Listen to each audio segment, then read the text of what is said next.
میری بیوی اس پوری دنیا کی سب سے پراسرار عورت تھی۔ مجھے اس کی حرکتیں کبھی بھی سمجھ میں نہیں آئیں، لیکن پھر بھی اس کی حرکتیں ایسے بدلتی گئیں کہ بالکل سمجھ سے باہر ہو گئیں۔ مجبوراً مجھے اس کے خلاف ایک پلان بنانا پڑا تھا کہ میں حقیقت جان سکوں، اور جب حقیقت جانی تو جان نکل گئی۔ میرا نام جمیل ہے اور میرا اس دنیا میں کوئی بھی نہیں تھا۔ میں بالکل اکیلا تھا اور اب میری شادی کی عمر ہو گئی تھی۔ ایسا نہیں تھا کہ میں کوئی بہت زیادہ عمر رسیدہ آدمی بن گیا تھا۔ ابھی تو میری عمر 30 سال بھی نہیں ہوئی تھی، مگر دل میں ایک کمی سی محسوس ہوتی تھی۔ دن بھر کام کے بعد جب خالی کمرے میں واپس آتا تو خاموشی میرے ارد گرد پھیل جاتی، اور یہی خاموشی مجھے اندر سے کھانے لگتی تھی۔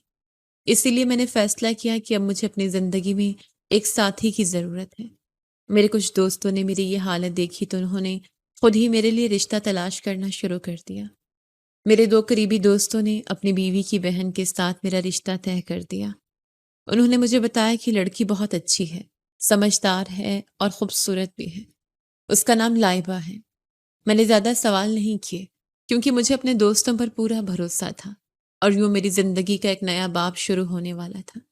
میں نے لائبہ کو شادی سے پہلے 2-3 بار دیکھا۔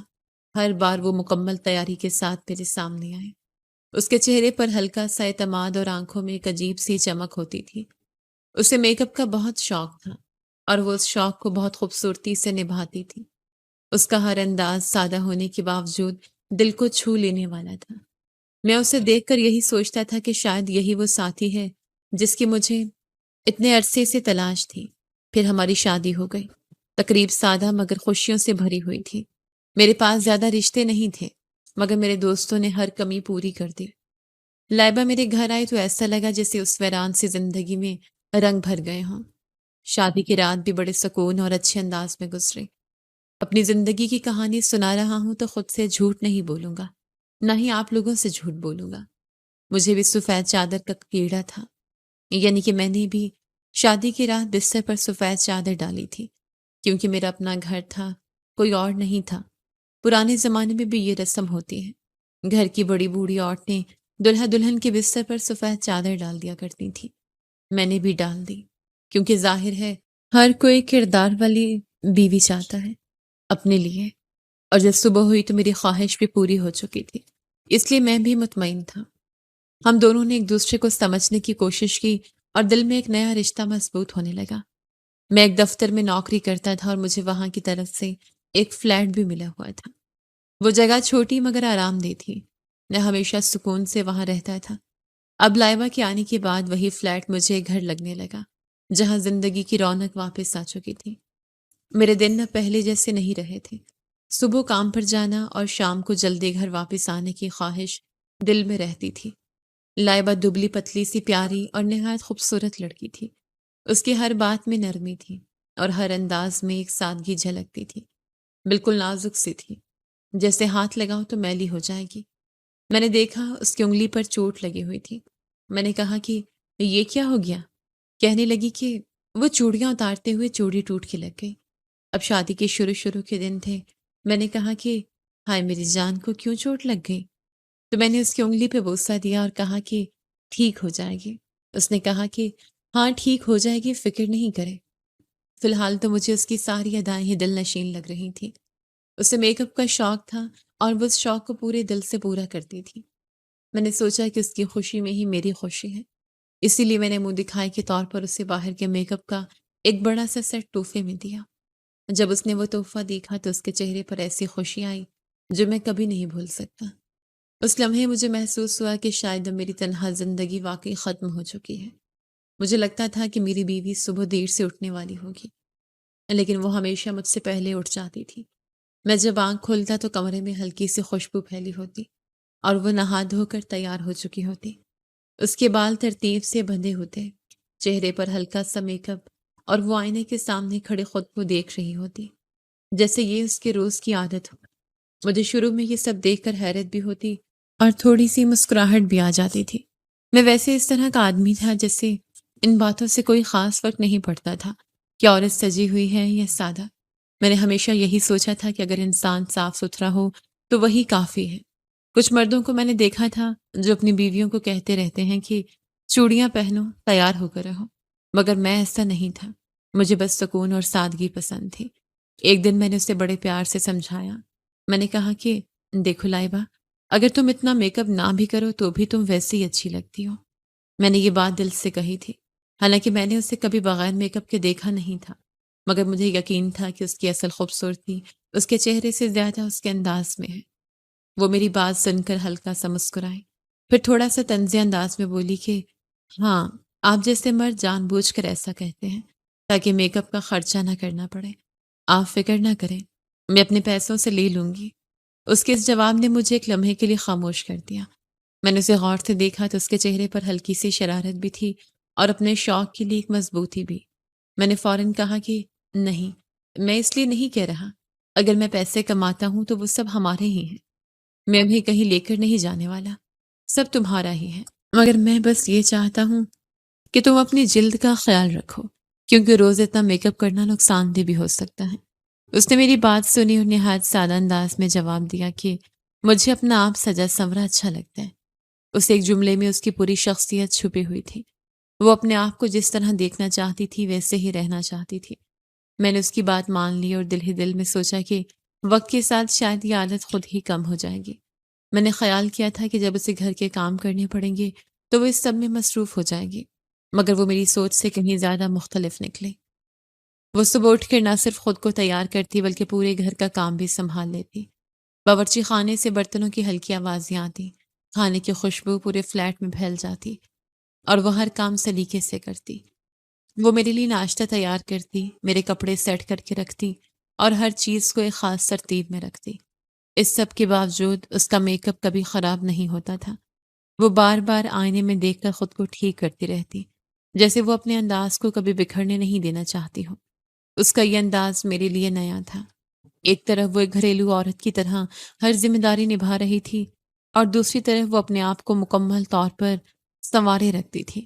اس طرح خود کو سنبھال کر رکھنا آسان نہیں ہوتا، مگر وہ یہ سب بڑی مہارت سے کر لیتی تھی، اور میں اسے دیکھ کر اکثر سوچتا تھا کہ شاید یہی اس کی پہچان ہے کہ وہ کسی بھی حالت میں خود کو بدلنے نہیں دیتی۔ میں نے ایک دن موقع دیکھ کر اس سے کہا کہ اب ہم اپنی زندگی اور اپنی فیملی کی شروعات کر چکے ہیں تو کیوں نہ ایک بچہ پیدا کر لیتے ہیں۔ گھر میں ایک ننھی سی آواز ہوگی تو زندگی اور خوبصورت لگے گی۔ پھر کچھ سال کا وقفہ کر لیں گے اور اس کے بعد دوسرا بچہ بھی ہو جائے گا۔ میں یہ سب بڑے سکون سے سمجھا رہا تھا، مگر جیسی میں نے بچے کا ذکر کیا اس کے چہرے کا رنگ بدل گیا۔ اس کی آنکھوں کی نرمی ایک دم سختی میں بدل گئی اور وہ سیدھی ہو کر میری طرف دیکھنے لگی۔ اس نے قدرے تیز لہجے میں کہا کہ نہیں، مجھے بچے نہیں پیدا کرنے، مجھے بچے بالکل پسند نہیں ہیں۔ اس کے الفاظ ایسے تھے جیسے اس نے پہلے سے یہ جواب سوچ کر رکھا ہو۔ میں ایک لمحے کے لیے خاموش رہ گیا، پھر میں نے نرمی سے کہا کہ یہ کیا بات ہوئی کہ بچے پسند نہیں؟ یہ کوئی پسند ناپسند کی بات نہیں ہوتی۔ شادی اسی لیے کی جاتی ہے کہ انسان اپنی نسل آگے بڑھائے، گھر میں خوشی آئے۔ وہ فوراً بولی کہ آپ تو ایسے بات کر رہے ہیں جیسے آپ دنیا کی آخری نسل ہیں، اور اگر آپ کے بچے نہ ہوئے تو دنیا کسی بڑی چیز سے محروم رہ جائے گی۔ اس کے انداز میں طنز تھا اور بات سیدھی دل پر لگی۔ میں نے اسے سمجھانے کی کوشش کی مگر وہ بات سننے کے موڈ میں نہیں تھی۔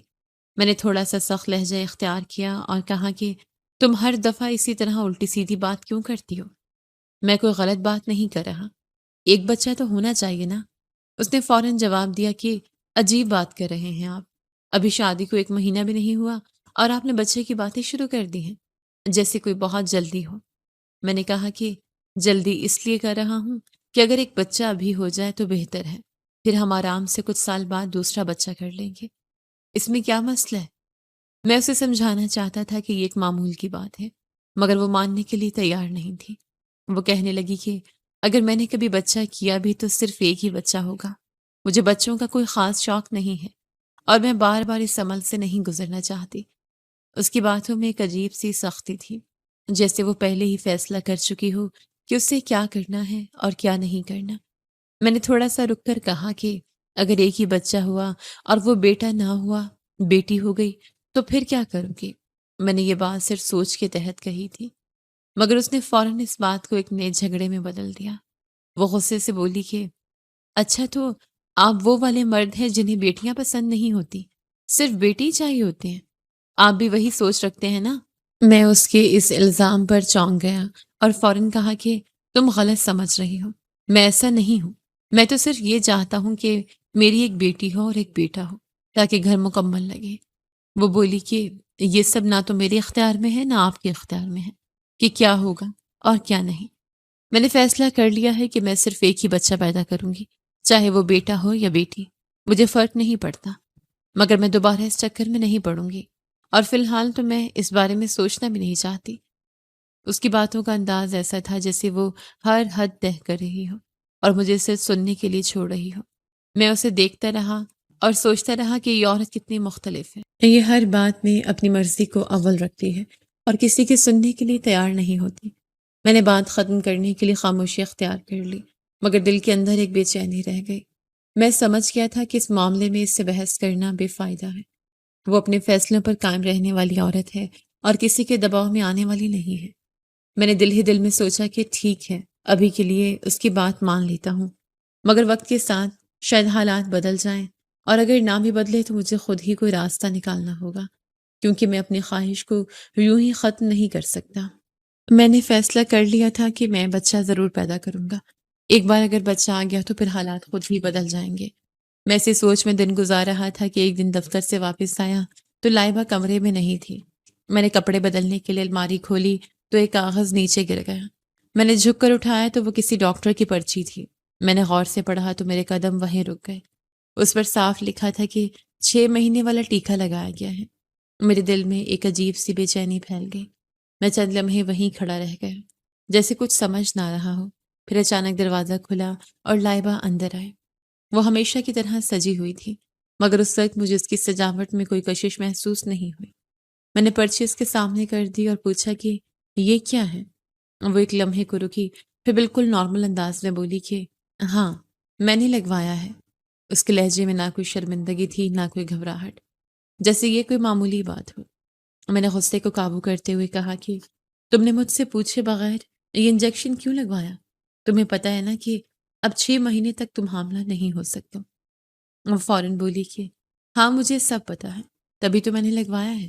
میں نے کوئی حفاظتی کا تھوڑی ہی لگوایا ہے۔ اس کے الفاظ میں ایک عجیب سی ضد تھی، جیسے وہ جان بوجھ کر مجھے چڑھا رہی ہو۔ میرا غصہ اور بڑھ گیا۔ میں نے کہا کہ اگر لگوانا ہی تھا تو کم از کم مجھے بتا دیتی، مجھ سے پوچھ لیتی۔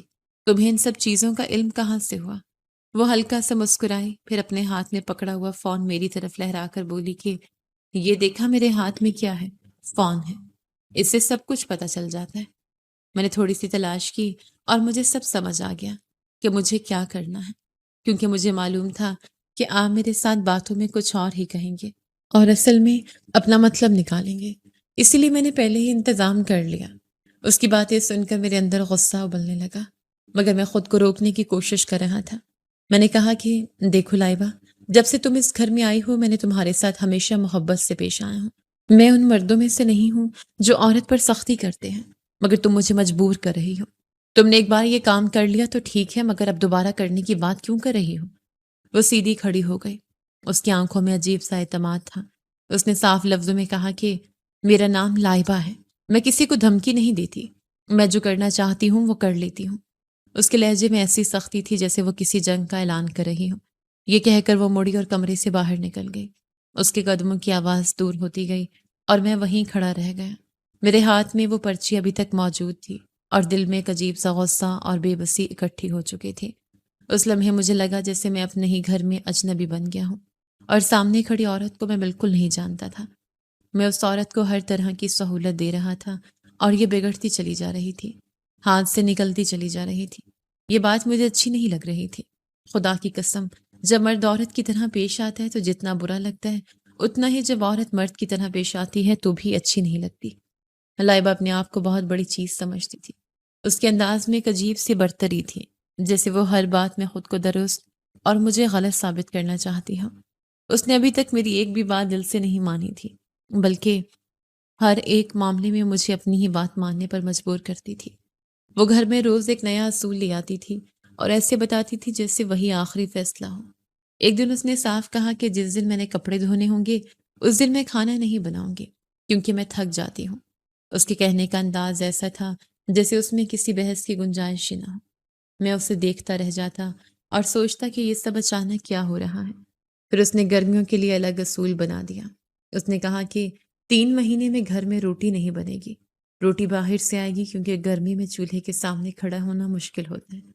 اس کی بات سن کر میں نے کچھ کہنا چاہا، مگر اس کے چہرے پر ایسی سنجیدگی تھی کہ جیسے وہ کسی فیصلے کا اعلان کر رہی ہو۔ ایک دن اس نے مزید کہا کہ اگر اس کا دل کرے گا تو وہ کھانا بنائے گی، ورنہ کھانا ہوٹل سے آئے گا، کیونکہ ویسے بھی ہم 2 ہی لوگ ہیں اور 2 لوگوں کے لیے کھانا بنانا اسے فضول لگتا ہے۔ میں اس کی باتیں سن کر اندر ہی اندر الجھتا جا رہا تھا، مگر وہ ہر بار اپنی دلیل کے ساتھ کھڑی ہو جاتی تھی۔ پھر اس نے پانی کے بارے میں بھی اصول بنا دیا کہ گھر میں صرف منرل واٹر ہی آئے گا اور وہی پیا جائے گا، اس کے علاوہ کوئی پانی استعمال نہیں ہوگا۔ اس نے یہ بات ایسی کہی جیسے اس میں کوئی تبدیلی ممکن ہی نہیں ہے۔ میں نے حساب لگایا تو خرچ بڑھتا جا رہا تھا، مگر اسے اس کی کوئی پرواہ نہیں تھی۔ ناشتے کے وقت اس نے ایک اور بات کہی کہ وہ صرف بریڈ کھائے گی، اسے پراٹھا پسند نہیں ہے۔ وہ پراٹھے کی طرف دیکھتی بھی نہیں تھی اور مجھے یوں لگتا تھا جیسے وہ ہر اس چیز سے دور ہو رہی ہے جو سادہ اور گھریلو ہو۔ اس کا رویہ ہر معاملے میں ایک جیسا تھا۔ اگر میں کسی بات کی طرف اشارہ بھی کرتا تو وہ فوراً اس کی مخالفت میں کھڑی ہو جاتی تھی۔ مجھے کبھی کبھی یوں محسوس ہوتا تھا جیسے وہ جان بوجھ کر ہر بات کے الٹ چل رہی ہے۔ میں سوچتا تھا کہ اگر میں اسے کہوں کہ اللہ ایک ہے تو شاید وہ اس بات پر بھی سوال اٹھا دے، مگر حقیقت یہ تھی کہ اس نے میری کسی بات کو اہمیت ہی نہیں دی تھی۔ اس کے اپنے اصول تھے اور وہ انہی اصولوں کے مطابق زندگی گزارنا چاہتی تھی اور مجھے اسی دائرے میں رہنے پر مجبور کر رہی تھی۔ نماز روزے کی طرف بھی اس کا کوئی دھیان نہیں تھا۔ نہ وہ 5 وقت کی نماز ادا کرتی تھی، نہ قرآن کی تلاوت کرتی تھی، نہ کبھی اللہ رسول کی بات کرتی تھی، نہ ہی کسی اسلامی موضوع پر گفتگو کرتی تھی۔ گھر میں ایک عجیب سی خاموشی رہتی تھی، جس میں دنیاوی باتیں تو بہت ہوتی تھیں، مگر دین کا ذکر کہیں نظر نہیں آتا تھا۔ میں کبھی کبھار نرمی سے اسے سمجھانے کی کوشش کرتا، مگر وہ بات سننے کے بجائے فوراً موضوع بدل دیتی۔ ایک دن میں نے اسے کہا کہ ہمارے علاقے میں ایک بہت ہی خوبصورت پرانی مسجد ہے، اس کی دیواروں میں ایک الگ ہی سکون محسوس ہوتا ہے، کیوں نہ ہم وہاں چلیں، کچھ وقت گزاریں۔ وہ میری بات سن کر ہلکا سا مسکرائی، مگر اس مسکراہٹ میں سنجیدگی نہیں تھی۔ اس نے کہا کہ مسجد دیکھنے کون جاتا ہے، آپ مجھے فلم دکھانے لے جائیں۔ اس کے لہجے میں شوق تھا، مگر وہ شوق کسی اور دنیا کا تھا۔ اس نے گھر میں ایک اور اصول بنا دیا تھا کہ ہر ہفتے کی ایک رات ہم لازمی مووی دیکھیں گے۔ وہ پہلے سے ہی اس رات کا انتظام کرتی رہتی تھی، کمرے کی لائٹس مدھم کر دیتی، پردے گرا دیتی اور ٹی وی کے سامنے بیٹھ جاتی۔ پھر وہ پیزا اور نہ جانے کیا کیا باہر سے منگواتی۔ چیزوں کی خوشبو پورے کمرے میں پھیل جاتی، مگر مجھے ان چیزوں میں کوئی کشش محسوس نہیں ہوتی تھی۔ مجھے بس یہ لگتا تھا کہ ہم دونوں ایک ہی جگہ بیٹھ کر بھی 2 الگ دنیاؤں میں ہیں۔ اس کے میک اپ نے مجھے سب سے زیادہ تنگ کرنا شروع کر دیا تھا۔ شروع میں جو چیز خوبصورت لگتی تھی، اب وہی میرے لیے پریشانی بن گئی تھی۔ میرے تکیے کے کور پر ہر وقت اس کے فاؤنڈیشن کے نشان ہوتے تھے، میری شرٹ کے کالر پر لپسٹک کے دھبے لگ جاتے تھے۔ کبھی وہ ہنستے ہوئے میرے قریب آتی تو اس کے ہاتھوں کا میک اپ میرے چہرے پر لگ جاتا اور میں آئینے میں خود کو دیکھ کر عجیب سا محسوس کرتا۔ کمرے میں ہر وقت اس کے میک اپ کی خوشبو بسی رہتی تھی۔ پہلے یہی خوشبو مجھے اچھی لگتی تھی، مگر اب وہی خوشبو مجھے بوجھ لگنے لگی تھی۔ خاص طور پر لپسٹک کی مہک سے مجھے گھبراہٹ ہونے لگی تھی، جیسے وہ میرے ذہن پر بھی اثر ڈال رہی ہوں۔ میں کبھی کھڑکی کھول دیتا تاکہ ہوا اندر آئے، مگر وہ فوراً کہتی کہ باہر کی گرد اندر آ جائے گی اور کھڑکی بند کر دیتی۔ میں اسے دیکھتا تھا کہ وہ آئینے کے سامنے کھڑی اپنے چہرے کو بار بار ٹھیک کر رہی ہے، جیسے اس کی ساری توجہ اسی چیز پر ہو اور باقی سب کچھ اس کے لیے اہم نہ ہو۔ میں دل ہی دل میں سوچتا تھا کہ یہ وہ زندگی نہیں تھی جس کا میں نے خواب دیکھا تھا، مگر میں خاموش تھا اور یہی خاموشی میرے اندر ایک بوجھ بنتی جا رہی تھی۔ مطلب میک اپ تو انسان باہر جانے کے لیے کرتا ہے، جب کسی کو کچھ دکھانا ہوتا ہے کہ میں ایسا نہیں ہوں، ویسا ہوں، اپنی اصلیت چھپانی ہوتی ہے، یہ اپنے آپ کو بہت زیادہ خوبصورت دکھانا ہوتا ہے۔ میاں بیوی میں کون سا پردہ ہوتا ہے، شوہر بھی بیوی کے سامنے آدھا کچا پہن کے بیٹھا ہوتا ہے، کبھی کھجلی کر رہا ہوتا ہے، کبھی بال اجڑے ہوتے ہیں، کبھی برش نہیں کرتا، کبھی گندے منہ کے ساتھ اٹھتا ہے، گھر میں پھرتا ہے، عورت بھی نارمل کپڑوں میں بکھرے بالوں کے ساتھ بغیر منہ دھوئے کمرے سے باہر نکلتی ہے۔ میاں بیوی تو ایک دوسرے کو اس حال میں دیکھ لیتے ہیں کہ اس کے بعد کوئی دکھاوا رہے نہیں۔ پھر اس میک اپ کا چکر کیا تھا؟ اب میرا دماغ کسی اور طرف چل رہا تھا۔ مجھے تو ایسا لگتا تھا میں نے اپنی بیوی کی اصلی شکل ابھی تک دیکھی بھی نہیں ہے۔ رات کو بھی میک اپ کر کے سو جاتی تھی۔ میرے جس دوست کی بیوی کی بہن تھی وہی لائبہ تھی، مگر عجیب بات یہ تھی کہ شادی کے بعد نہ وہ کبھی ہمارے گھر آئی، نہ لائبہ کبھی اس کے پاس جانے کی بات کرتی تھی۔ شروع میں نے سوچا کہ شاید مصروفیت ہوگی یا نیا گھر ہونے کی وجہ سے وقت نہیں مل رہا ہوگا، مگر دن گزرتے گئے اور یہ فاصلہ ویسا ہی رہا۔ میں کبھی کبھار لائبہ سے کہتا کہ تم اپنی بہن سے مل لاؤ یا اسے یہاں بلا لو، آخر وہ تمہاری اپنی بہن ہے، مگر وہ ہمیشہ ٹال جاتی تھی۔ کبھی کہتی ابھی دل نہیں ہے، کبھی کہتی پھر کبھی مل لیں گے۔ اس کے لہجے میں نہ کوئی خاص اپنائیت ہوتی تھی، نہ کوئی شوق، جیسے اس رشتے کی کوئی اہمیت ہی نہ ہو۔ مجھے یہ بات اندر سے کھٹکنے لگی تھی، کیونکہ جس رشتے کے ذریعے ہماری شادی ہوئی تھی وہی رشتہ بالکل خاموش ہو چکا تھا۔ نہ کبھی فون آتا، نہ کوئی خیریت پوچھتا۔ ایسا لگتا تھا جیسے وہ لوگ ہمیں بھول چکے ہوں یا جان بوجھ کر دوری اختیار کیے ہوئے ہوں۔ کبھی کبھی میں اکیلے بیٹھ کر سوچتا کہ آخر ایسی کیا بات ہے کہ ایک بہن اپنی بہن سے ملنے تک نہیں آتی، نہ کوئی خوشی بانٹتی، نہ کوئی دکھ پوچھتی۔ یہ سب میرے لیے عجیب تھا، اور اس خاموشی میں ایک انجانا سا سوال ہمیشہ میرے ذہن میں گردش کرتا رہتا کہ آخر اس رشتے کے پیچھے کیا حقیقت چھپی ہوئی ہے۔ ایک دن چاند بہت خوبصورت چمک رہا تھا، آسمان صاف تھا اور رات کا سکون ہر طرف پھیلا ہوا تھا۔ میرا موڈ بھی کافی بہتر تھا۔ دن بھر کی تھکن کے باوجود دل ہلکا سا محسوس ہو رہا تھا۔ لائبہ بھی اس دن غیر معمولی طور پر خوش لگ رہی تھی۔ اس نے اچانک کہا کہ مجھے بازار لے چلے، مجھے کچھ شاپنگ کرنی ہے۔ میں نے گھڑی دیکھی اور کہا کہ اس وقت شاپنگ کون کرتا ہے، اب تو زیادہ تر دکانیں بند ہونے والی ہوں گی۔ مگر وہ فوراً بولی کہ نہیں، چوڑیوں کی دکانیں تو رات دیر تک کھلی رہتی ہیں، مجھے چوڑیاں لینی ہیں۔ اس کے لہجے میں ایک ضد تھی جو اکثر اس کی باتوں میں آ جاتی تھی۔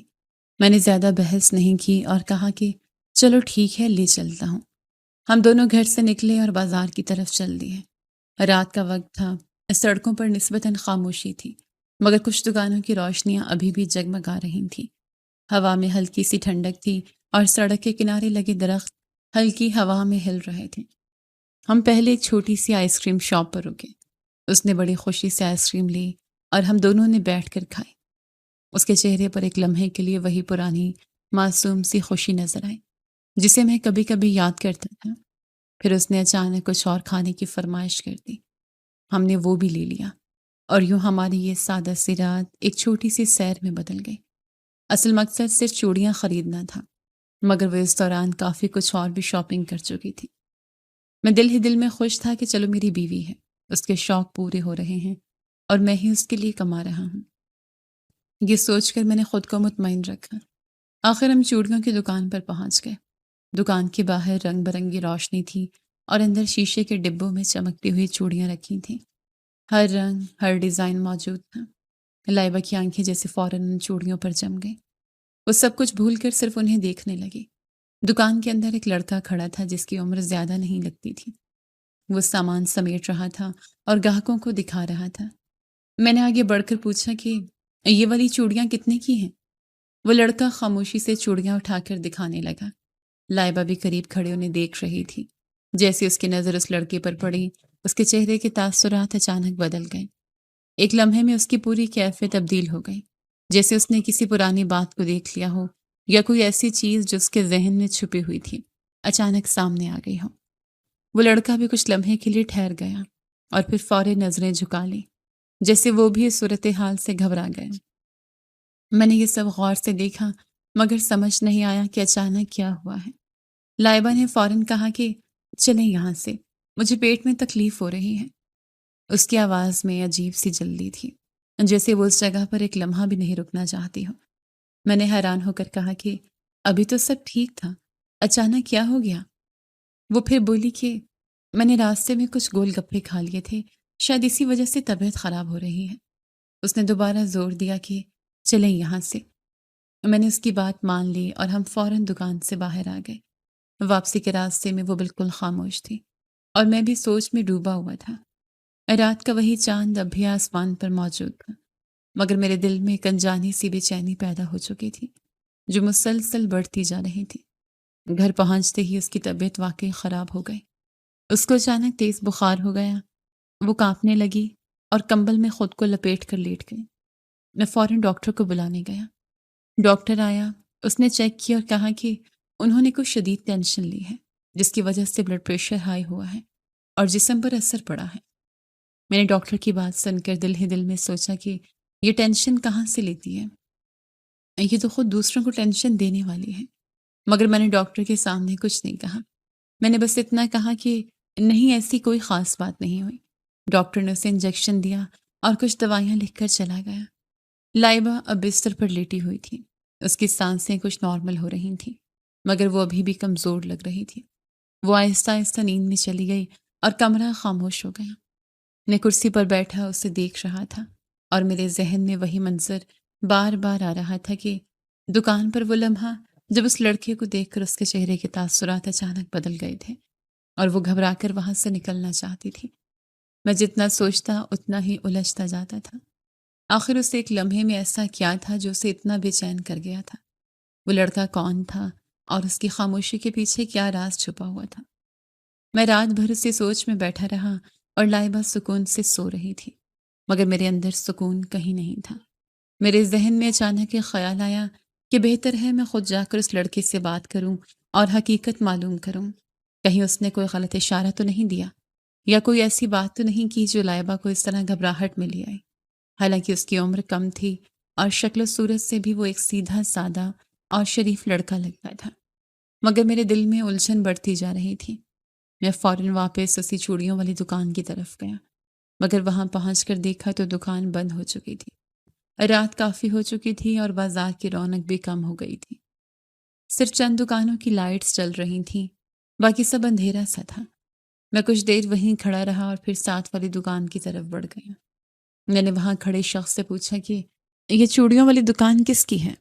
اس نے بتایا کہ علی نام کا لڑکا چلاتا ہے، وہ بھی نیا نیا کام شروع کر رہا ہے۔ چھوٹا سا لڑکا ہے مگر محنتی ہے۔ میں نے مزید پوچھا کہ وہ کیسا لڑکا ہے؟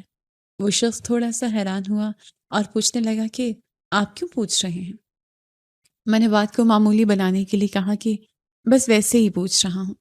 وہ مسکرا کر بولا کہ وہ بہت شریف لڑکا ہے، اس کے والدین نہیں ہیں، وہ یتیم ہے اور اپنے چھوٹے بہن بھائیوں کی کفالت کے لیے محنت مزدوری کرتا ہے، صبح سے لے کر رات تک کام کرتا ہے تاکہ گھر چل سکے۔ اس کی بات سن کر میرے اندر کا تاثر کچھ بدل گیا۔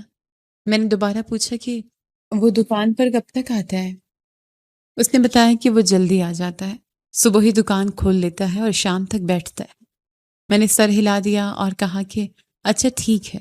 پھر میں نے اس سے کہا کہ آپ اس لڑکے کو یہ نہ بتائیے گا کہ میں نے اس کے بارے میں پوچھا ہے۔ اس شخص نے کچھ دیر مجھے دیکھا اور پھر کہا کہ کوئی مسئلہ تو نہیں ہے، آپ اس کے بارے میں کیوں معلومات لے رہے ہیں؟ میں نے بات کو بدلتے ہوئے کہا کہ نہیں، کوئی مسئلہ نہیں ہے، میں تو بس سوچ رہا تھا کہ شاید اس کی کوئی مدد کر سکوں، کچھ زکوٰۃ وغیرہ دینا چاہتا تھا، اسی لیے پوچھا تھا۔ میری بات سن کر وہ مطمئن ہو گیا اور بولا کہ یہ اچھی بات ہے، ویسے بھی اس لڑکے کو واقعی مدد کی ضرورت ہے، وہ اکیلا سب کچھ سنبھال رہا ہے۔ میں نے کہا ٹھیک ہے، اگر ایسا ہے تو کل میں خود آ کر اس سے مل لوں گا۔ وہاں سے واپس پلٹتے ہوئے میرے ذہن میں مسلسل اسی لڑکے کی تصویر آ رہی تھی، اس کا جھکا ہوا سر، اس کی خاموش طبیعت اور لائبہ کا اچانک گھبرا جانا۔ یہ سب باتیں میرے ذہن میں الجھتی جا رہی تھیں۔ میں آہستہ آہستہ گھر کی طرف چل رہا تھا اور ہر قدم کے ساتھ میرے اندر سوال بڑھتا جا رہا تھا کہ آخر اس سے کام سے دکھنے والے لڑکے اور میری بیوی کے درمیان ایسا کیا تعلق ہو سکتا ہے جس نے اسے اتنا بے چین کر دیا۔ میں واپس گھر آیا تو لائبہ ابھی بھی بخار کی حالت میں بے ہوش پڑی تھی۔ اس کا چہرہ زرد تھا اور سانسیں ہلکی ہلکی چل رہی تھیں۔ میں نے اسے آہستہ سے بستر پر سیدھا کیا اور فوراً ٹھنڈے پانی کی پٹیاں شروع کر دی۔ کمرے میں خاموشی تھی، صرف پانی کی بالٹی اور کپڑے کی ہلکی ہلکی آواز آ رہی تھی۔ میں بار بار اس کے ماتھے پر پٹی رکھتا اور بدلتا رہا۔ جیسے جیسے میں اس کے چہرے کو صاف کر رہا تھا ویسے ویسے اس کا میک اپ بھی آہستہ آہستہ اترنے لگا۔ پہلے پیشانی سے، پھر گالوں سے اور پھر گردن کے کناروں سے رنگ دھلنے لگا۔ میں نے پہلے زیادہ دھیان نہیں دیا مگر جب میں نے غور سے دیکھا تو میرے ہاتھ رک گئے۔ اس کے چہرے پر جھائیاں واضح تھیں، جلد پر جگہ جگہ باریک لائنیں تھیں، گردن پر بھی نشان اور ہلکی سی جھریاں نظر آ رہی تھیں۔ میں ایک لمحے کو ساکت رہ گیا۔ مجھے ایسا محسوس ہوا جیسے میں کسی اور ہی چہرے کو دیکھ رہا ہوں۔ وہی چہرہ جو کچھ دیر پہلے تک میک اپ کے پیچھے چھپا ہوا تھا اب بالکل مختلف لگ رہا تھا۔ میں نے آہستہ آہستہ اس کا باقی میک اپ بھی صاف کر دیا تاکہ اچھی طرح دیکھ سکوں۔ جیسے جیسے چہرہ صاف ہوتا گیا میری حیرت بڑھتی گئی۔ وہ چہرہ جسے میں نے ہمیشہ چمکتا ہوا اور جوان دیکھا تھا اب عمر رسیدہ سا محسوس ہو رہا تھا۔ اس کے ہونٹوں کے کنارے پر بھی باریک لکیریں تھیں، آنکھوں کے گرد ہلکی سوجن اور جھریاں تھیں۔ اس کی جلد دبلی ہونے کے باوجود وہ تازہ دم نہیں لگ رہی تھی، بلکہ ایسا لگ رہا تھا جیسے وقت نے اس کے چہرے پر زیادہ اثر ڈالا ہو۔ میں مسلسل اسے دیکھتا رہا اور میرے ذہن میں ایک ہی بات بار بار آ رہی تھی کہ یہ وہی لڑکی ہے جس سے میری شادی ہوئی تھی۔ ہماری شادی کا بھی زیادہ وقت بھی نہیں گزرا تھا، 3 مہینے بھی مکمل نہیں ہوئے تھے، اور میں پہلی بار اس کا اصل چہرہ دیکھ رہا تھا۔ میرا دل ایک لمحے کے لیے جیسے رک سا گیا۔ میں حیران تھا کہ اتنے کم وقت میں یہ سب کیسے ممکن ہے، یا میں نے شروع سے ہی کچھ غلط دیکھا تھا۔ میں نے خود کو سنبھالا اور اسے وہیں چھوڑ کر تھوڑی دیر کے لیے بیٹھ گیا۔ رات بھر کی تھکن اور ذہنی الجھن نے مجھے بھی آہستہ آہستہ نیند کی طرف دھکیل دیا اور میں وہیں بیٹھے بیٹھے سو گیا۔ صبح جب میری آنکھ کھلی تو میں کمرے میں نہیں تھا۔ میں باہر سے ناشتہ لے کر آیا تو دیکھا کہ لائبہ جاگ چکی تھی اور جلدی جلدی اپنے چہرے پر میک اپ کرنے میں مصروف تھی، جیسے وہ کچھ چھپانا چاہتی ہوں۔ میں ٹرے رکھ کر اس کے سامنے کھڑا ہو گیا اور کہا کہ کوئی ضرورت نہیں ہے اب کچھ چھپانے کی، میں نے سب دیکھ لیا ہے، تمہاری حقیقت بھی اور تمہاری عمر بھی۔ مجھے جو بتایا گیا تھا وہ سب جھوٹ تھا۔ وہ گھبرا گئی اور جلدی سے بولی کہ نہیں، ایسا کچھ نہیں ہے، یہ سب زیادہ میک اپ کی وجہ سے اسکن خراب ہو گئی ہے، اس لیے ایسا لگتا ہے۔ میں نے سخت لہجے میں کہا کہ اگر یہ صرف اسکن کا مسئلہ ہے تو پھر تم اتنا میک اپ کیوں کرتی ہو؟ مجھے سچ بتاؤ تمہاری اصل عمر کیا ہے؟ مجھے تم 24 سال کی نہیں لگتی، تم مجھ سے کہیں زیادہ بڑی لگتی ہو۔ وہ فوراً بولی کہ نہیں، میں 24 سال کی ہوں۔ میں نے کہا کہ مجھے پاگل سمجھ رہی ہو کیا؟ میں سب کچھ دیکھ چکا ہوں، تم نے مجھے شروع سے دھوکہ دیا ہے۔ پھر میں نے اس رات کی بات نکالی اور کہا کہ کل تم اس لڑکے کو دیکھ کر کیوں گھبرا گئی تھی؟ وہ کون تھا؟ اور اس نے فوراً انکار کیا کہ کوئی نہیں تھا، میں بس بیمار ہو گئی تھی، مگر اس کی آواز میں کمزوری صاف محسوس ہو رہی تھی۔ میں نے غصے میں کہا کہ بیماری ایک بات ہے مگر یہ سب چھپانا اور دھوکہ دینا دوسری بات ہے۔ میں تمہیں کبھی معاف نہیں کر سکتا، تم نے میری زندگی کے ساتھ کھیل کیا ہے۔ اس کے بعد میں نے خاموشی سے اسے دیکھا۔ وہ کچھ دیر ساکت کھڑی رہی، پھر آہستہ آہستہ دوبارہ میک اپ کرنے لگی، جیسے اب اس کے پاس کوئی اور راستہ ہی نہیں بچا تھا۔ اس نے کوئی جواب نہیں دیا اور میں بھی خاموش کھڑا اسے دیکھتا رہا، اور کمرے میں ایک عجیب سا بوجھ پھیل گیا تھا۔ میں سمجھ گیا تھا کہ لائبہ کچھ چھپا رہی ہے اور اس دکان والے لڑکے کے ساتھ کوئی نہ کوئی بات ضرور ہے، مگر اگلے دن میں نے خود کو مصروف رکھا تاکہ ذہن کچھ ٹھنڈا ہو جائے، لیکن اندر کا شک کم نہیں ہوا تھا۔ وہ ہر وقت میرے ساتھ چل رہا تھا، جیسے کوئی سایہ ہو۔ ایک دن مجھے موقع ملا اور میں سیدھا اسی چوڑیوں والی دکان پر پہنچ گیا۔ راستہ وہی تھا، بازار کی وہی بھیڑ، وہی آوازیں، مگر میرے اندر کا سکون پہلے جیسا نہیں تھا۔ جیسے ہی میں دکان کے قریب پہنچا، لڑکے نے مجھے دیکھا تو فوراً گھبرا گیا اور شٹر نیچے کرنا شروع کر دیا۔ میں ایک دم رک گیا، مجھے لگا کہ شاید وہ مجھے پہچان گیا ہے اور اسی لیے شٹر بند کر رہا ہے، مگر شٹر مکمل بند نہیں ہوا تھا، تھوڑا سا اوپر رہ گیا تھا۔ میں نے جلدی سے ہاتھ ڈال کر اسے تھوڑا سا اوپر کیا اور اندر جھانک کر دیکھ لیا۔ جو منظر میں نے دیکھا اس نے مجھے ایک لمحے کے لیے ساکت کر دیا۔ اندر وہ لڑکا بیٹھا ہوا تھا اور اس کے ساتھ 2 چھوٹے بچے بھی تھے۔ ایک بچی تھی جو تقریباً 5 سال کی لگ رہی تھی، اور ایک لڑکا تھا جو شاید 7 سال کا ہوگا۔ اس کے قریب ایک اور بڑا لڑکا بھی بیٹھا تھا جس کی عمر تقریباً 13 سال یا 14 سال لگ رہی تھی۔ ان سب کو دیکھ کر میں کچھ لمحے کے لیے خاموش کھڑا رہا، اور پھر میں نے کہا کہ تم نے مجھے دیکھ کر دکان کیوں بند کی؟ میں تو صرف چوڑیاں لینے آیا تھا۔ اس نے فوراً نظریں جھکا لیں اور کہا کہ آپ یہاں سے چلے جائیں، آپ جھوٹ بول رہے ہیں، ہمارا آپ کی بیوی سے کوئی واسطہ نہیں ہے۔ اس کی بات سن کر میرا غصہ بڑھ گیا۔ میں نے سخت لہجے میں کہا کہ میں نے ابھی کچھ کہا ہی نہیں، تم پہلے ہی انکار کر رہے ہو، تمہارا لائبہ سے کوئی تعلق ہے، مجھے سچ بتاؤ۔ وہ گھبرا گیا اور کچھ دیر خاموش رہا، پھر اس نے آہستہ سے کہا کہ اگر میں سچ بتا دوں گا تو ان لوگوں کی زندگی خراب ہو جائے گی۔ میں نے اس کی طرف دیکھا اور کہا کہ کس کی زندگی کی بات کر رہے ہو تم؟ واضح بات کرو۔ اس نے گہری سانس لی اور کہا کہ میں آپ کو پوری بات بتاتا ہوں، مگر یہ بات بہت بڑی ہے، اور اس کے نتائج بھی ہوں گے۔ میں نے اسے کہا کہ جو بھی ہے سچ بتاؤ، میں اب الجھن میں نہیں رہ سکتا۔ پھر وہ آہستہ آہستہ اپنی جگہ سے اٹھا اور دکان کے اندرونی حصے کی طرف دیکھنے لگا، جیسے اسے ڈر ہو کہ کوئی سن نہ لے۔ اس نے کہا کہ میں آپ کی بیوی کو جانتا ہوں، مگر جس طرح آپ سمجھ رہے ہیں ویسا نہیں ہے۔ میں نے اس کی بات کاٹتے ہوئے کہا کہ پھر کیا حقیقت ہے؟ تم کیوں گھبرا رہے ہو اور تم نے دکان کیوں بند کی تھی؟ جب میں آیا، اس نے کہا کہ میں نے اس لیے دکان بند کی کیونکہ مجھے ڈر تھا کہ کہیں یہ سب سامنے نہ آ جائے۔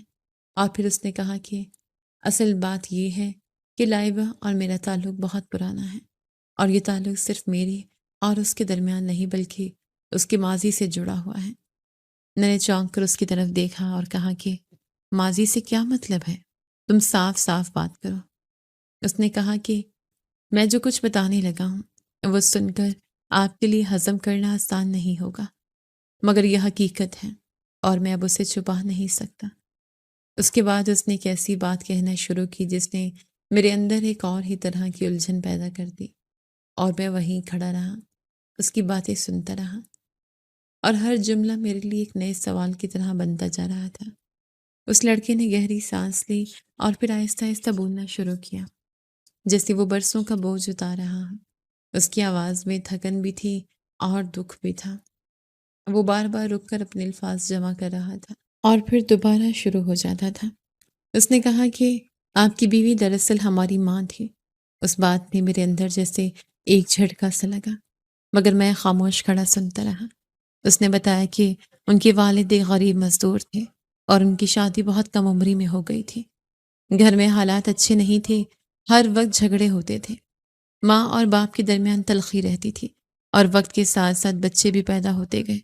وہ لڑکا تھوڑا رکا اور پھر بولا کہ ماں اکثر کہتی تھی کہ ان بچوں کی وجہ سے اس کی زندگی بوجھ بن گئی ہے۔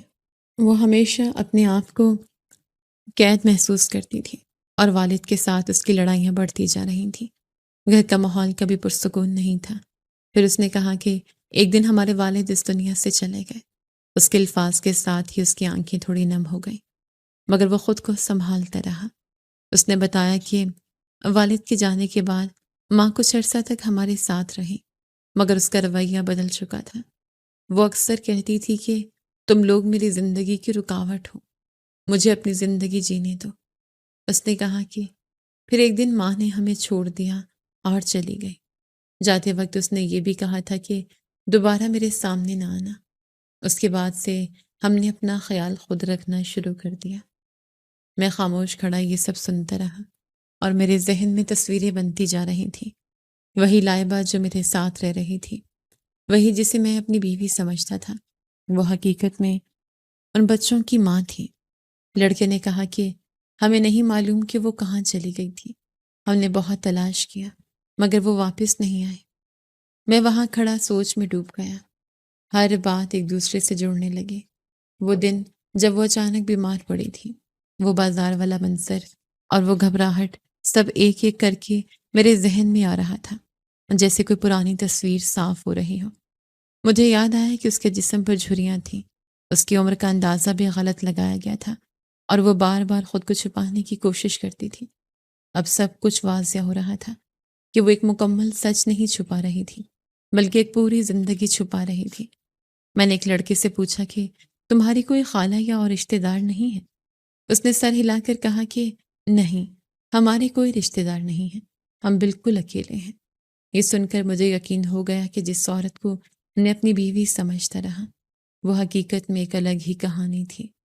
وہ عورت جس نے اپنے ماضی کو دفن کر کے نئی زندگی شروع کی تھی، مگر اس میں اپنے پیچھے بہت کچھ چھوڑ دیا تھا۔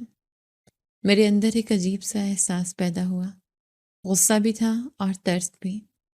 میں نے ان بچوں کی طرف دیکھا جو خاموش کھڑے تھے۔ چھوٹا بچہ میرے چہرے کو دیکھ رہا تھا، جیسے مدد چاہتا ہو۔